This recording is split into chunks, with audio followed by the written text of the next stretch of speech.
It's jar time with Dr. Mosa. Jar time with Dr. Mosa. समस्तंकु शुभ संध्या। मु आपणक host doctor मौसा। मु आपण मानंकु ठीक डाक्तरी परामर्श देबी एवं आपणकर समस्या समाधान करिबारे सहाय्य करबी। आसंतु समय नष्ट न करिकी एक कॉल नेबा।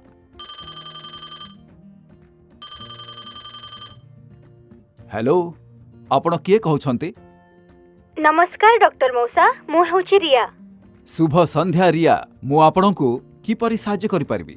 मो पड़ोसी कोविड रु सुस्थ होइछंती ओ गभीर श्वास व्यायाम करूछंती। मु सुनिली एहा खूब उपकारी। डॉक्टर मौसा, आपण ए विषय रे मते किछि अधिका कहि पारिबे कि?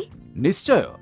डीप ब्रीदिंग एक्सरसाइजेस एक निबुज कोठरी रे मास्क ओल्हाई करि हेबो। एहा बाम्फ नेई करि हेबो किंबा एहा बिना भी करि हेई पारिबो। एहा असुस्थता परे आरोग्य रे सहाय्य करे। घरे अलगा थिबा समय रे एहा अभ्यास करिबा सहज। जानी रखंतु, निश्वास नेबारे असुविधा, उच्च तापमात्रा किंबा छाती जंत्रणा थिले एहा करिबेनी। मु बुझिली। आसंतु आमे एकाठी एक्सरसाइज करिबा, जेपरि कि आमे बुझी पारिबा एहाकु किपरि करा जाय थाए। जदि मुंड बुलाए बा हृदस्पंदन बढ़ी जाए, दया करी अटकी जांतु। आपण ध्यान देई सुनंतु आउ मते अनुसरण करंतु। सीधा बसंतु, शरीर को रिलैक्स करी रखंतु। नाकरे धीरे निश्वास नियंतु।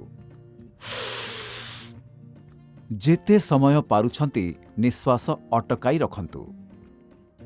पाटी खोला रखी निश्वास धीरे धीरे छाड़ंतु। देखिले यह केते सहज। थरके एही एक्सरसाइज 10 थर करंतु एवं दैनिक 3 रु 4 थर करंतु। हाँ डॉक्टर मौसा, करी देखैथिबारु आपनकु धन्यवाद। कॉल करिथिबारु धन्यवाद। आउ गुड बाय। हमर आजिर कार्यक्रम को एठी समाप्त करिबा। घरे रुहंतु, निरापद रुहंतु। शीघ्र देखा हबो। बाय।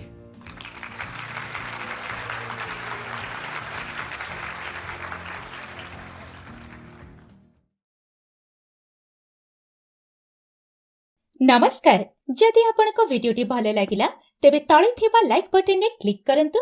सब्सक्राइब करबा को भूलंतु नाही। नोटिफिकेशन बटन ने क्लिक करी नूतन वीडियो मानकर खबर पांतु।